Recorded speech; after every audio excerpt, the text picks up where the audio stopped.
বিদ্যালয়ৰ মধ্যাহ্ন ভোজনৰ নামত ব্যাপক অনিয়মৰ অভিযোগ। এইবাৰ মৰিগাঁও জিলাৰ লাহৰীঘাট শিক্ষাখণ্ডৰ অন্তৰ্গত মৈৰাবাৰীৰ সগুনবাহী মধ্য ইংৰাজী বিদ্যালয়ত বহু দিনৰ পৰা চলি আহিছে মধ্যাহ্ন ভোজনৰ নামত ব্যাপক অনিয়ম।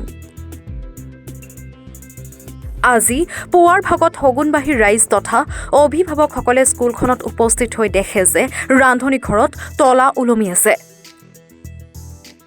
এনে দৃশ্য দেখি অভিভাৱক তথা ৰাইজ উত্তেজিত হৈ পৰে। স্কুলখনৰ ৰান্ধনীসকলে জনায় যে যোৱা ৪-৫ দিন ধৰি স্কুললৈ আহি আছে ৰান্ধনীসকল, কিন্তু প্ৰধান শিক্ষকজনে ৰান্ধিবলৈ নিদি ঘৰলৈ উভতাই পঠায়। এতিয়া ৰাইজৰ প্ৰশ্ন যে শিক্ষামন্ত্ৰী ডক্টৰ ৰণোজ পেগু আৰু মুখ্যমন্ত্ৰী ডক্টৰ হিমন্ত বিশ্ব শৰ্মাৰ লগতে মৰিগাঁও জিলা শিক্ষা বিভাগে প্ৰধান শিক্ষকজনৰ বিৰুদ্ধে কি ব্যৱস্থা গ্ৰহণ কৰিব সেয়া সময়তহে লক্ষণীয় হ'ব।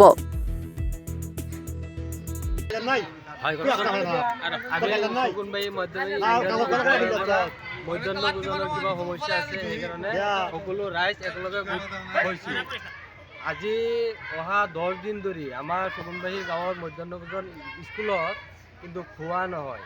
আমি আহি পেলাই সুধিছোঁ যে কিহৰ কাৰণে খোৱা নহয়। তেতিয়া প্ৰেচিডেণ্টক আমিতো পোৱা নাই, আমি পাইছোঁ আলাল ছাৰক সুধিছোঁ যে কিয় খোৱা হোৱা নাই। পিছত আলাল ছাৰে কৈছে যে প্ৰেচিডেণ্টক নিদিয়ে, আমি কেনে নোখোৱাম, ক'ৰ পৰা আনিবলৈ খুৱাম। পিছত প্ৰেচিডেণ্টক কেইজনে হুন মাৰিছে, কিন্তু প্ৰেচিডেণ্ট অহা নাই। কিন্তু সিহঁতে বহুত ৰাইজ একেলগে গোট হৈছে, কিন্তু বহুত ৰাইজে কৈছে আগত যিটো বডি আছিলে সেইটো বডি 3 এলৰ্ডৰ চাল বোলে বিক্ৰী কৰি দিছে। সিহঁতে 3 এলৰ্ডৰ চাল পোৱা নাই কাৰণে সিহঁতৰ শ্বৰ্ট বুলি আছে, সেইকাৰণে সিহঁতে এই মধ্যাহ্ন ভোজনৰ খোৱাটো বন্ধ কৰি দিছে। কিন্তু আজি 10-12 দিন হৈছে সিহঁতে খোৱাই নাই।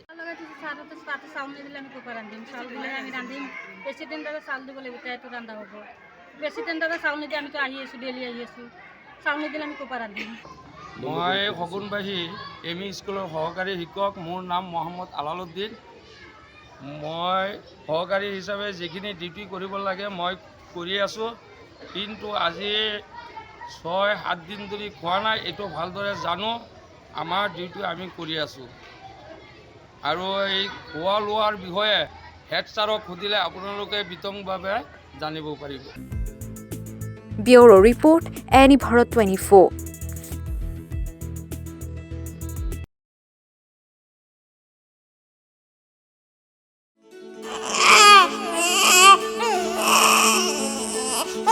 অভিনন্দন, আপোনাৰ এজনী ছোৱালী জন্ম হৈছে।